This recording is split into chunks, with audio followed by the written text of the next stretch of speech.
Karen tries to tow my car from my own driveway. Then the real owner shows up. This whole mess started about 3 months ago when I bought my first house, a cute little 3-bedroom in a quiet suburban neighborhood. After years of apartment living and dealing with terrible parking situations, I was thrilled to finally have my own driveway and garage. The house needed some work, so I spent the first few weekends doing repairs and renovations. I'd usually park my car in the driveway while working, since the garage was full of tools and materials. That's when I first met my neighbor, let's call her Karen. I was up on a ladder painting the trim around my garage door when I heard someone clearing their throat aggressively behind me. I turned to see a woman who looked to be in her 50s, arms crossed and foot tapping impatiently. "Excuse me," she said in that tone that immediately lets you know you're dealing with a Karen. "You can't park there." I glanced at my car, then back at her. "Sorry, what?" "That driveway is for residents only," she said, gesturing at my perfectly legally parked car. "You're a contractor, right? You need to park on the street." I had to laugh. "Actually, I'm the new owner, just doing some repairs myself." Karen's eyes narrowed suspiciously. "That's impossible. I know for a fact this house is still for sale. I'm on the neighborhood watch committee, and we keep track of these things." "Well, you might want to update your records," I said, trying to stay polite while getting back to my painting. "I closed on the house 3 weeks ago." "We'll see about that," she muttered before storming off. I didn't think much of it at the time. Every neighborhood has that one nosy person who thinks they're in charge of everything, right? I figured once she realized I actually lived there, she'd leave me alone. Boy, was I wrong. The next weekend, I was inside unpacking boxes when I heard a truck outside. I looked out the window to see a tow truck backing into my driveway, with Karen standing there pointing at my car and talking to the driver. I ran outside just as they were getting ready to hook up my car. "Hey, what do you think you're doing?" I shouted. The tow truck driver looked between me and Karen. "Ma'am called us about an illegally parked vehicle," he said. "Said it's been abandoned here for weeks." "Abandoned? I live here. This is my house and my driveway." Karen stepped forward, that smug Karen smile plastered on her face. "This young man has been squatting here and parking illegally. I've already called the police." I couldn't believe what I was hearing. "Are you serious right now? I bought this house. I have all the paperwork to prove it." "Well, where is it then?" Karen demanded. "Show us your proof." I ran inside and grabbed my closing documents, property deed and driver's license. By the time I got back outside, a police car was pulling up. Perfect. The officer approached us, looking confused at the scene, me with my stack of papers, Karen practically vibrating with self-righteousness, and the poor tow truck driver caught in the middle. "What seems to be the problem here?" the officer asked. Karen immediately launched into her version of events. "Officer, this young man has been squatting in this vacant house and parking his car here illegally. I'm on the neighborhood watch committee, and we've been monitoring the situation. I called for a tow and—" "Ma'am," the officer cut her off, turning to me. "Do you have proof of residence?" I handed over my documents. The officer reviewed them carefully while Karen kept trying to interject with her conspiracy theories about how I must have forged everything. After confirming my ID matched the name on the deed, the officer turned to Karen. "Ma'am, this person is the legal owner of this property. You had no right to call a tow truck for a car parked in their private driveway." Karen's face went through an impressive range of colors. But that's impossible. I never received notice about the house being sold. As Neighborhood Watch Committee Chair, I'm supposed to be informed of these things." The officer sighed. "The homeowner has no obligation to inform the Neighborhood Watch Committee when they purchase a house. You need to leave this property now." The tow truck driver couldn't get out of there fast enough. Karen stood there sputtering for a moment before storming off, but not before yelling, "This isn't over. The neighborhood committee will be hearing about this." I thought that would be the end of it. Once again, I was wrong. Over the next few weeks, Karen seemed to make it her personal mission to prove I wasn't the real owner of the house. She would take photos whenever I came or went, presumably documenting my suspicious activity. She called the police multiple times with noise complaints when I was doing renovations, during perfectly reasonable daylight hours, mind you. But her favorite tactic was trying to get my car towed. She called different towing companies at least once a week, always with some new made-up story. One time she claimed my car was leaking oil. It wasn't. Another time she said it was blocking the sidewalk. It was nowhere near the sidewalk. Thankfully, word had gotten around to the local towing companies about the situation. Most of them would call me first to verify before coming out. One operator told me they had blacklisted Karen's number because she'd called so many times with false claims. The last straw came when I woke up one morning to find a boot on my car's wheel. Not a real police boot, one of those cheap ones you can buy online. There was a note tucked under my windshield wiper that read, "Illegal Parker tow pending," in Karen's distinct handwriting. That's when I decided it was time to fight back. I had been documenting everything, taking photos, saving security camera footage, keeping a log of every incident. I took all of this evidence to the police station and filed for a harassment order. I also discovered that putting a boot on someone's car without proper authority is actually illegal in our state. The responding officer was very interested in that detail. When Karen was served with the harassment order, she completely lost it. She stood in her front yard screaming about how I was destroying the neighborhood and how she'd get me evicted one way or another. All of which I captured on video, of course. But the best part? Remember how she kept bragging about being the Neighborhood Watch Committee chair? Turns out the actual neighborhood association had no idea what she was doing. When they found out she was harassing a new homeowner and illegally trying to tow cars while claiming to represent them, they were not happy. I was invited to the next neighborhood association meeting to tell my story. Karen showed up expecting her usual support, only to find herself the subject of a very uncomfortable discussion about her behavior. "I've known Karen for 15 years, one elderly neighbor said, and I've never seen her act like this. It's embarrassing for our whole community." Another neighbor stood up and said, "I think it's time we discussed new leadership for the watch committee." Karen stormed out of the meeting, but not before shouting that we'd all regret this. Classic Karen. The next day, I came home to find Karen and a young man who turned out to be her lawyer's son standing in my driveway. Her son looked deeply uncomfortable. "My mother asked me to review your house purchase for any irregularities," he said, clearly wishing he was anywhere else. "I've explained to her that everything appears completely legal, and she needs to stop harassing you before she gets herself into serious legal trouble." Karen looked like she'd swallowed a lemon. "But the neighborhood watch." "Mom," her son interrupted, "you're not even officially on the watch committee anymore. They voted you out last night after you left. Please just let this go before you end up getting arrested." She finally seemed to deflate a little. "Fine," she snapped, "but don't come crying to me when the neighborhood goes downhill because nobody's keeping proper watch anymore." After that, things finally started to calm down. Karen still glares at me whenever she sees me, but she stays on her own property. I haven't had any tow trucks show up in weeks, and my car remains gloriously unbooted. I finished my renovations without any more police visits, and other neighbors actually started coming by to welcome me properly to the neighborhood. Several apologized for not stepping in sooner about Karen's behavior. "She's always been a bit intense about the neighborhood watch-selling thing," one neighbor told me, "but this was a whole new level. I think she's just bitter because she tried to buy this house herself, but her offer was rejected." And that's when it all clicked.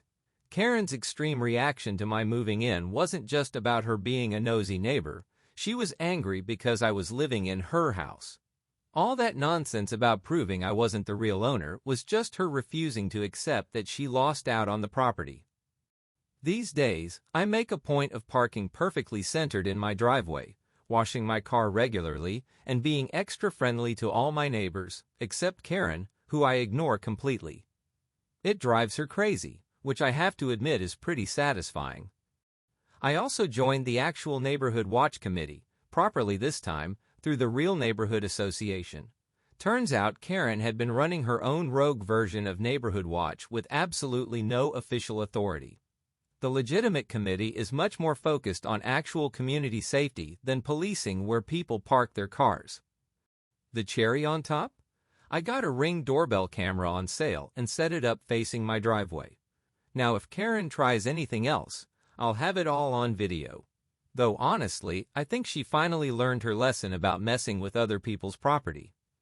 Last week, I hosted a neighborhood barbecue in my front yard, perfectly legal according to actual neighborhood bylaws. Everyone came except Karen, who spent the entire afternoon peeking through her curtains at us. I made sure to park my car extra prominently in the driveway, just because I could. You'd think this would be the end of the story, but Karen's reputation for trying to tow people's cars had one final hilarious consequence. She had her sister visiting last month, and guess what happened? Someone called a tow truck on her sister's car, which was parked legally in Karen's driveway. The karma was just too perfect. I've lived here 6 months now, and things are finally peaceful. My house is coming along nicely, my car remains safely unbooted in my driveway, and most of my neighbors have turned out to be lovely people. Even Karen seems to have accepted defeat, though she still mutters under her breath whenever she sees me getting my mail. The whole experience taught me some valuable lessons. Document everything, know your rights, and never underestimate the lengths a Karen will go to when she thinks she's right. Oh, and maybe do a little research about the neighbors before buying a house, though I have to admit, watching Karen's slow descent from self-appointed parking enforcer to neighborhood pariah was pretty entertaining. I still keep all my property documents easily accessible, just in case. You never know when you might need to prove you have the right to park in your own driveway. But these days, the only vehicles in danger of being towed are the ones that violate actual parking laws, as enforced by real authorities, not wannabe neighborhood dictators. And Karen? Well, let's just say she's a lot quieter these days. Amazing what a harassment order and public humiliation can do for someone's attitude. Though sometimes when I'm feeling petty, I like to park just slightly crooked in my driveway. You know, just to keep things interesting. Update. It's been 6 months since my last post, and boy, do I have some updates for you all. Remember how I mentioned Karen's lawyer son had to explain to her that she needed to stop harassing me? Well, apparently that conversation had some bigger consequences than any of us expected. Through the neighborhood grapevine, I learned that it sparked a major family intervention about Karen's increasingly erratic behavior over the years.